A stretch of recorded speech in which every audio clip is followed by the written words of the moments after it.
പ്രാർത്ഥിക്കുകയും അതോടൊപ്പം നീ ശ്രവിക്കപ്പെടുന്നുണ്ടെന്ന് വിശ്വസിക്കുകയും ചെയ്യണം. നീ ചെയ്യേണ്ടത് ഇതാണ്: പ്രാർത്ഥിക്കുകയും അതോടൊപ്പം നീ ശ്രവിക്കപ്പെടുന്നുണ്ടെന്ന് വിശ്വസിക്കുകയും ചെയ്യണം.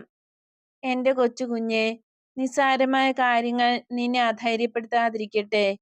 ജീവിതം വളരെ ഹ്രസ്വമാണ്. തന്റെ അമ്മയുടെ മുട്ടുകാലിൽ പിടിച്ചു നിൽക്കുന്ന ഒരു കുഞ്ഞിനെ പോലെ എന്നിൽ ആശ്രയിക്കുക. ഇവിടെയാണ് എന്റെ മകൻ അവന്റെ അനുഗ്രഹം നിനക്ക് നൽകുന്നത്. ഒന്നും അവന് നിഷേധിക്കരുത്. എന്റെ കുഞ്ഞെ, ലോകം വളരെ പ്രധാനപ്പെട്ടതെന്ന് കരുതുന്ന കാര്യങ്ങളിൽ നിന്ന് നീ വിട്ടുനിൽക്കുമ്പോൾ, വിഡ്ഢിത്തമെന്ന് മനുഷ്യർ വിശേഷിപ്പിക്കുന്ന കാര്യങ്ങളിൽ നീ ശ്രദ്ധ പതിപ്പിക്കുമ്പോൾ, ദൈവം നിന്നെ നോക്കി പുഞ്ചിരി തൂകുന്നുണ്ട്.